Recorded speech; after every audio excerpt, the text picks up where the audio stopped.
மலைப்பகுதிகளில் நிலவும் மேற்கத்திய இடையூறு காரணமாக வட இந்தியாவில் கடும் பனிப்பொழிவு ஏற்பட்டுள்ளது.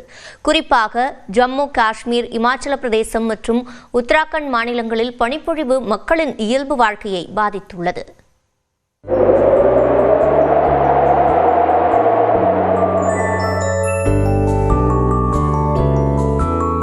ஜம்மு காஷ்மீரில் வைஷ்ணோ தேவி கோயில் அமைந்துள்ள திரிகுடா மலைகளில் இந்த ஆண்டின் முதல் பனிப்பொழிவு வெள்ளிக்கிழமை பதிவானது. இதனால் புனித பயணம் தற்காலிகமாக நிறுத்தப்பட்டுள்ளது. திரிகுடா மலைகள் மட்டுமின்றி அருகில் உள்ள பர்துவா பள்ளத்தாக்கு, பட்னிடாப் மற்றும் நாதடாப் ஆகிய பகுதிகளிலும் பலத்த பனிப்பொழிவு ஏற்பட்டுள்ளது.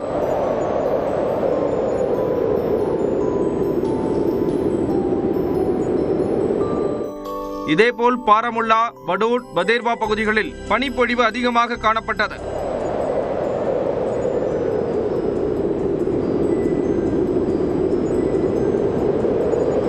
பட்காம், அனந்தநாக் பகுதிகளில் வீடுகளின் கூரைகளில் பனி படர்ந்தது.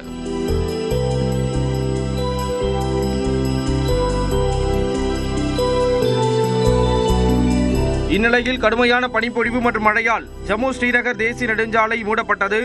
மேலும் ஸ்ரீநகர் விமான நிலையத்தில் விமான சேவைகள் தற்காலிகமாக ரத்து செய்யப்பட்டன. காஷ்மீரின் பல பகுதிகளில் வெப்பநிலை -4 டிகிரி செல்சியஸுக்கும் கீழே குறைந்துள்ளது. இமாச்சல பிரதேசத்தின் மணாலியில் பனிப்பொழிவின் போது சுற்றுலா பயணிகள் உற்சாகமாக விளையாடி மகிழ்ந்தனர்.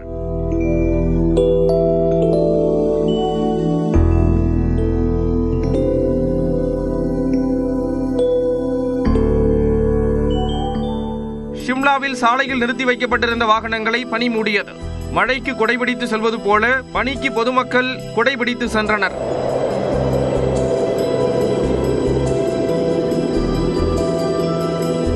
கடும் குளிர் மற்றும் பனிப்பொழிவு காரணமாக பல மலை மாவட்டங்களில் பள்ளிகளுக்கு விடுமுறை அளிக்கப்பட்டுள்ளது.